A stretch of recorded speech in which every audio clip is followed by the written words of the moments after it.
Hey, everybody. Welcome to Digital Connections, where we bring in expert advice to connect you with the services and resources to build a successful business and ultimately to create the life of your dreams. This show is for entrepreneurs, business owners, and anyone interested in running a side hustle to their current 9 to 5. One episode at a time, we help you build a successful business through amazing digital connections. I'm your host, Nancy Johnson, owner of WSI Digital Connections, a full service digital marketing agency. Business owners hire my team to create magnetic marketing formulas through business coaching and strategic planning. On my way to running a successful company, I have found amazing resources that have helped my business grow, and they can help your business thrive too. Everyone needs a friend in digital marketing because digital marketing is about connecting people. So, my friends, today we are talking about women business owners specifically. And we're going to talk about how women can stop shortchanging themselves in business. Now, I am fully aware that my audience is not just women. And of course, I wouldn't have it any other way because I love helping any and all small business owners and entrepreneurs to get ahead of the curve. But my strongest desire with this show is to create a tribe of people that can help support each other through the sometimes lonely journey that is business ownership. And for me, as you know, this is more than just a concept. This is what I live. These are the conversations that I have on a daily basis with people. It is why I go out and look for resources to bring back to this audience that can truly help and support them in their efforts. But I believe that we need to understand the battles that we each face within this ecosystem so that we can all help fight those effects. The stronger that we make in all small businesses, the better chance that we all have of not just surviving, but of thriving. So, with that said, I could not pass up the opportunity to speak with my next guest, Patty Block with the Block Group. So, Patty teaches women business owners who are experts in their field how to turn up the power to price, sell, and run their businesses on their own terms. This means fine tuning their operations and scaling their revenue for strategic growth. As their trusted advisor, she brings a unique perspective, having experienced and solved many of the same complex issues women face as leaders, moms, daughters, and sisters. Forming a partnership of unbiased accountability, she helps women position their companies from a financial, operational, and technological standpoint for game changing results. Patty raised 3 fantastic kids, all of whom are business owners and also work in Patty's company, essentially raising her own workforce. So, Patty, welcome to the show. Thanks. I'm so glad to be here. I love that. I wish I had thought of that way back when, and I wish that I had raised my own workforce. I would be sitting pretty now. My goodness. So let's start with a little bit more about the Block Group. What is the business focus for your company? So, I serve as a business advisor exclusively for women owned businesses, and I work with women that are experts in their fields. So, a lot of accountants, attorneys, engineers, and marketing and PR professionals. And the concept here is helping them generate more revenue with less stress. So, as you mentioned in the introduction, it's very focused on pricing, on selling, and helping women understand their business does not have to be a burden. And I can show them a different way to approach their business and to run their business. Nice, nice. Well, how do you fit into the equation? How did your own personal journey bring you to here? It was not a straight line. And I think when we're growing up, we make the mistake, or maybe we're just innocent and naive. And I know I was, and thought my life would be a straight line. But my journey took several turns and curves because I had a company that focused on political consulting and lobbying, which I loved. It was fascinating, and I'd never do it again.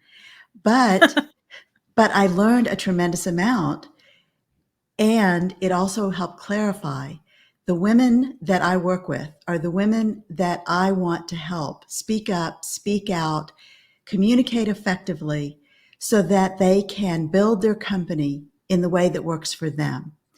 And as a political consultant and a lobbyist, there were many challenges for me, one of which was there was no one for me to trust. So if Mhm. there was someone to help me grow my company, I didn't know how to find them, and I didn't know who to trust. And the other issue was that my revenue was very tied to the election cycle. So Mm. lots of revenue ups and downs. And because of all of that, um, I knew I wanted to focus on helping small business owners. However, there was also so much discrimination against women as lobbyists and political consultants that really struck me, that most of the deals were made on the golf course and the strip clubs. And I'm a Mm. young mom of 3 kids. That's not where I'm going to be. So I had to figure out creative and clever ways to get the deals done. And Mhm. so that was a huge challenge, but it also made me realize how much we as women need to help each other and Mm. need to Mhm. support and empower each other. So that became part of my mission. Mhm. I might still be doing that today, except I had a surprise divorce Mm. and realized very quickly that I needed to close my company after 8 years in business because I needed to stop traveling and stabilize things for the kids. And I also needed health insurance. And at that time in Texas, you couldn't just go out and buy health insurance. Ah. So that was my motivation to close my company and get a job. And I went to an international school and became director of development and then director of operations. So was there for about 8 years, all of that time planning this company, and founded this company in 2006 and have been working with women business owners ever since. Oh, that's wonderful. Well, I kind of caught a little bit of it in what you were talking about, but why do you focus on women business owners specifically? Yeah, part of it is that we need to be supporting and empowering each other as women. Excuse me. The other part is I know that that is where I have the biggest impact, Mm. that I have experienced a lot of the same challenges that my clients have. And also, I really understand at such a deep level all of the things that are pulling at us, family, including our extended family. I'm a caregiver for my mom. I have 3 young adult children now who they're all grown and they've launched their careers and they've started their businesses, but it doesn't mean they don't need me. And Mhm. so I know that we have all of these competing things that are vying for our attention and need us to be paying attention to it. And we're trying to run our business and grow it in a way that makes sense to us. And Mhm. that's actually one of my big concerns is that there's an old corporate model and that's kind of all we know. So Mm. we repeat that in our businesses and it doesn't work very well for women. It never did. It sure Mm. doesn't now. And there are better ways to really not only address the issues you may be facing, but to really grab onto those opportunities that are out there. Yeah, it's interesting because I think more and more we see that ideal of the corporate career has had to shift, not just with the pandemic. I mean, it was already starting to head that direction, but I do think that the pandemic, of course, helped push it even more so, right? And so learning what those ways are, I think you're right. That's probably one of the biggest challenges that most all entrepreneurs face that come from that corporate world is understanding how to make that shift mentally into what it is they're doing, right? And speaking of which, so what has been one of the biggest challenges that you have faced, and is it different than what you see other women business owners facing today? No, I think we're all experiencing similar things. Hmm. And it's, excuse my voice, it's less about oppression or discrimination, in my view. Now, as women business owners, I think we're very empowered. The only one who's limiting you is you. Mm. And I see that all the time. So when I was growing up, my mom used to make these fabulous cookies. The whole house smelled good. It was warm. The cookies were gooey, kind of makes your mouth water. And my whole life, I watched my mom eat the broken cookies. But it wasn't until I was a teenager that I even thought to ask her, why do you only eat the broken cookies? Do they taste better? And she laughed and said, no, I eat the broken cookies so you can have the whole ones. And not too long ago, I saw this really shocking statistic. 62% of women rely on their business for their primary income, and 88% of those businesses make less than $100,000 a year. Mm. And all of a sudden, this image of my mom eating the broken cookies pops in my head. And I started to recognize the pattern that I kept seeing and what I now call the broken cookie effect, which is we watched our role models, our moms and our grandmothers, and we watched them sacrifice and put everyone else first. Mm. And we now bring that into our businesses. So everyone else gets the whole cookie, your clients, your staff, your family, and we're living on crumbs.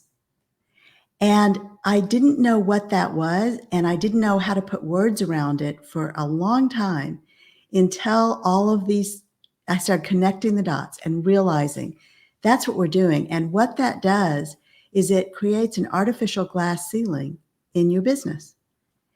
And we don't even realize we're doing it. Yeah. So when you do that, it limits your growth and you're reaching out for those opportunities or even believing that you can have those opportunities. Mm. That is so interesting because I think it is a big reason why a lot of us leave the corporate world, at least as women. We leave because of that glass ceiling in corporate, and especially in where I came from, which is the technology field. We see that all the time. In fact, there was a new statistic that just came out about how in the last 10 years, the tech industry here in Washington State has not changed. The dynamic is still the same. It's 73% are male, and that's always been an issue. It's why STEM has such a huge why women are so involved in STEM, to try to change that dynamic.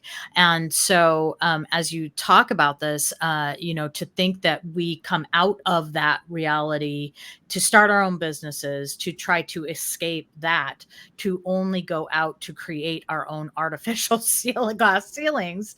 Wow, what a concept, right? And I think I was telling you, well, because you were on the call with me when you first told me that story, and it actually just brought tears to my eyes when you retold it again, because I can imagine my mom doing that, and imagine the women in my life that did that, so that I could be where I'm at as well, right? But now is it necessary? So I guess my next question is really, how do we break that cycle? How do we get paid what we're really worth? It's an excellent question. And I want to highlight your part of your question, which is how do we get paid what we're really worth?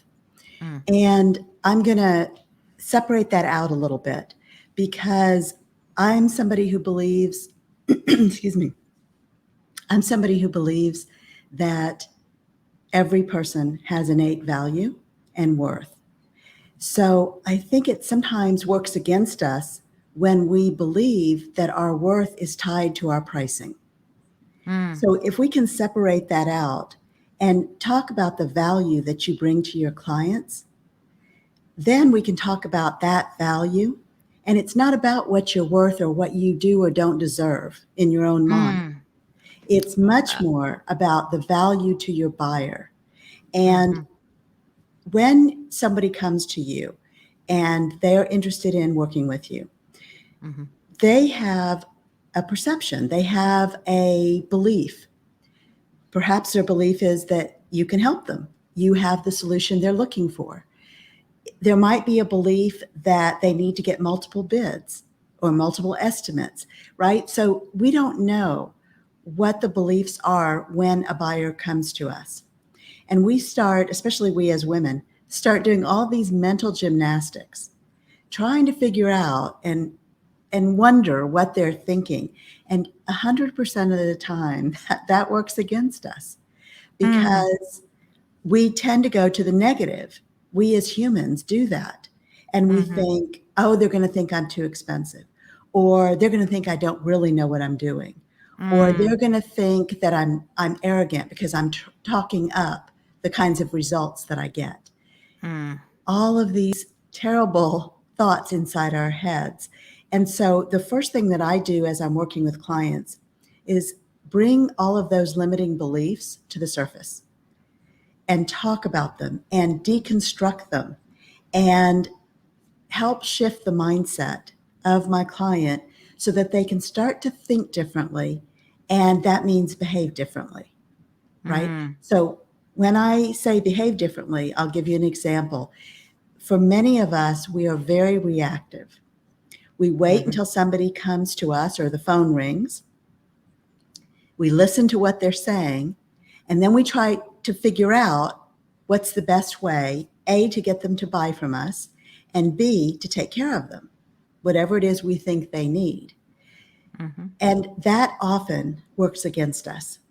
And so, what I teach is you can build your confidence by creating a pricing model and have a real rationale and a structure around your pricing.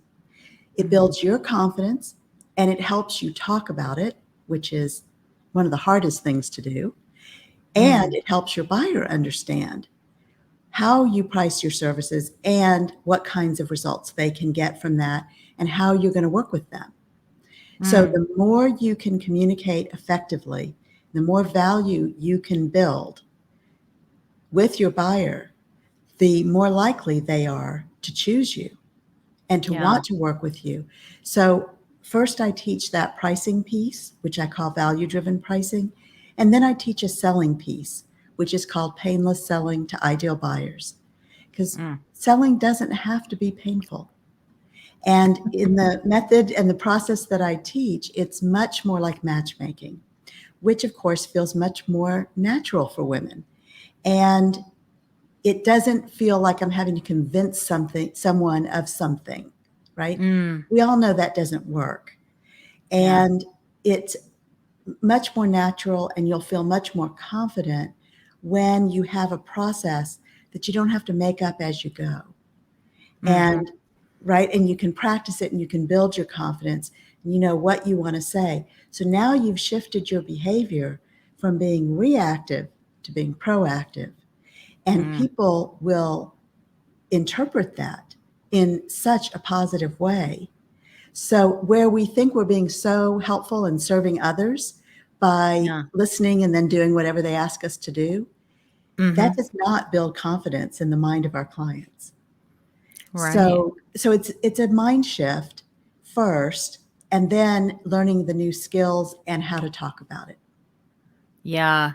I think that's wonderful because I think especially for new business owners, it is so hard to find the words and what's even more daunting about it is that you should be able to say. You should be able to talk about it, right? But it just doesn't come naturally for all of us to basically speak from somebody else's vantage point because that's ultimately what you need to do with your client. But I think you said it perfectly of trying to figure out what's going on in their heads. And we spend so much time doing that, right? And actually it's when we get to our digital marketing tip of the day, it's part of the tip is understanding who your buyer is, right? But I love that idea of having that conversation with you so that your worth is separated from that. That's beautiful. So speaking of difficulties and challenges, was there a time or a decision in your business journey that you wished had turned out differently? In general, no, because I believe I had to be there to get here, and here is fabulous. So, are there things that I wish had happened differently? Of course I do. I think that's true of all of us. Hmm. And there are some decisions that I've made, believe me, I've made plenty of mistakes. And that is one of the things that I do for my clients is I shortcut things. They don't have to make those mistakes. They don't have to take all the programs and spend all the money that I did because I can Mm, shortcut it for them.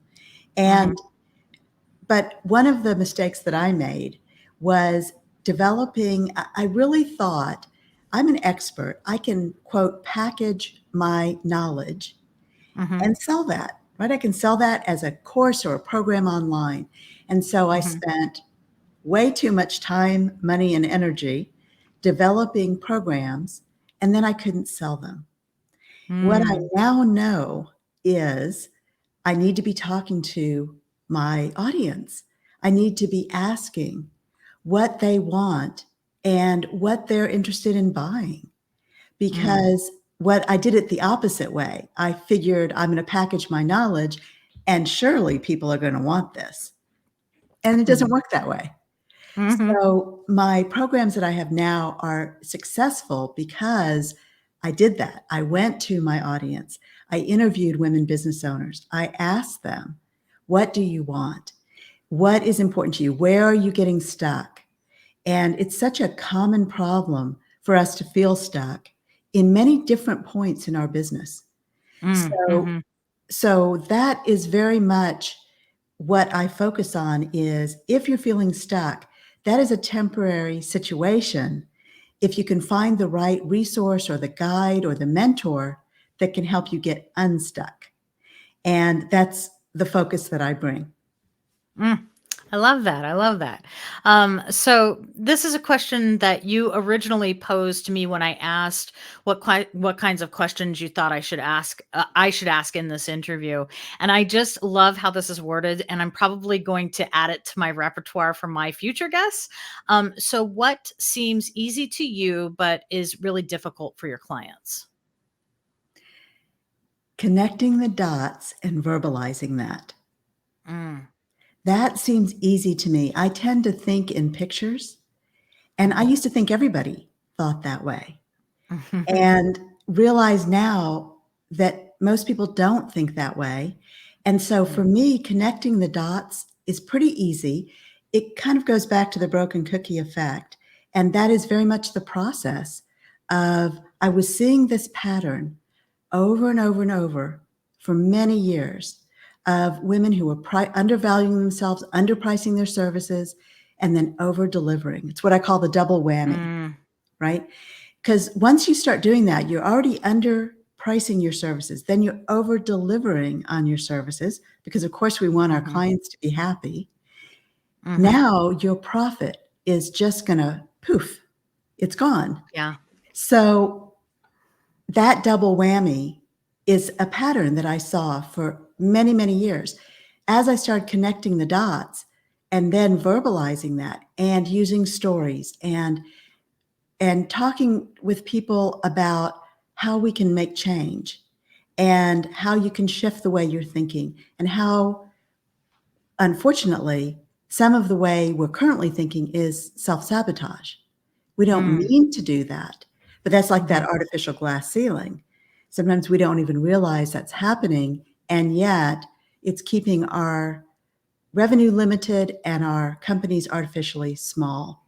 mm, So I think that's one of the things that I find easy that is difficult for my clients, especially because they're technical experts. And sometimes not only finding the words, but feeling confident enough to. So I'll give you an example. I had a prospect who came to me and wanted me to change my pricing structure for her. And I immediately said no. And she was shocked. And I could see we were on Zoom and I could see her face. She was shocked and she said, "What do you mean, no?" And I said, if working with me is going to be a financial hardship for you, then we should not work together. This needs to work for you as well as it works for me. And as much as I'd love to work with you, and as much as I know we can get great results together, you have to feel ready and you have to be ready to invest in yourself. So if this is a financial hardship, then it's not the right match. mm, Well, lots of people might not feel comfortable or confident enough to say no. Mhm. And again, we want to keep people happy. We don't want to let anyone down. Right. So most of the time, especially women, we're going to say, oh, yeah, of course. Of course, I can change my pricing structure. Of course, I can do this. Of Yeah. course, I can do Mhm. that. Mhm. And that works against us. Yeah. Yeah. I see that now. It's so obvious right there in front of me. But I think it also probably helps your clients too, because if this is what you're teaching and yet you don't do it yourself in the relationship with them, how can they possibly expect to actually learn that from you in the processes that you're teaching? Yes, I agree with Mhm. you. And also, they think it can't be done, right? Mm. Like no one Mhm. would ever say no. Right. And yet, first of all, it's not typically a problem for guys. Yeah. They can say no pretty easily. Mhm. And but for women, it is difficult. And so I think that's part of it too, is initially, not only do they think they can't feel that confident and say what needs to be said, they don't think anyone is doing that. And Mm. so in a way, I'm kind of modeling that to, Yeah. I mean, exactly to your point of there's a reality here. And my reality is that I have a specific business model. I have a pricing model. I have a structure around everything that I do, and it works really well. And it's up to the buyer to decide if it's a good match, if they want to invest, if they want to, and when I say invest, I mean time as well, Mhm. because any working relationship is going to require your time and energy. And that is not Mhm. free, right? Yeah. Anyone who has a busy business knows that your time is at a premium. So Mhm. that's why when I talk about shortcutting, yes, there you could go out and do what I did and learn how to price and sell, Mhm. but I will tell you, it's taken me years and years to put together these programs based on the feedback from my audience, my clients, my prospects, so that I can shortcut it for them. Yeah, I love that. Well, is there anything else that you think people should know on this topic overall before we close today?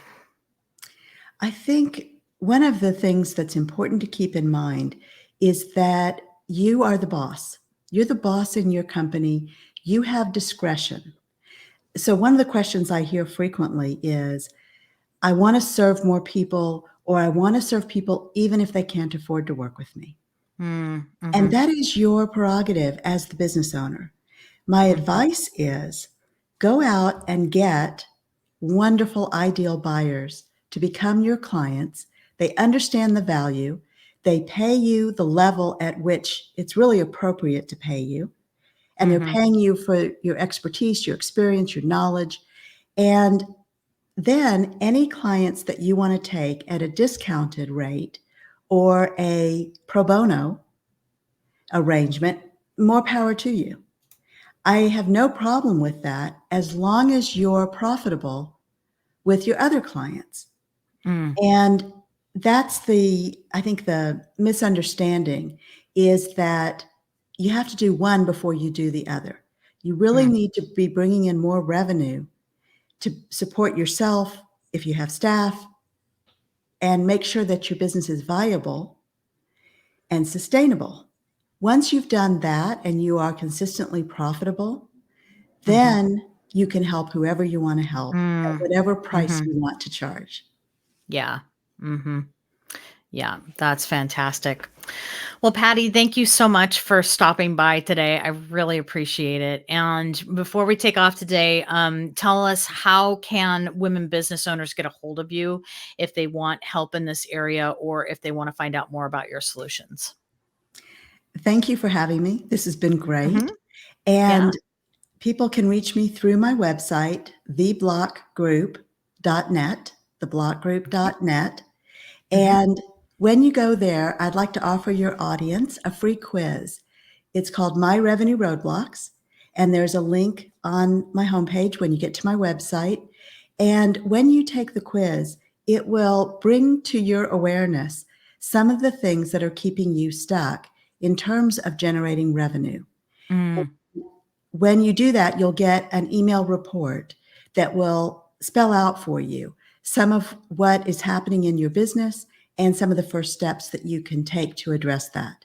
So I would encourage your audience to take the quiz.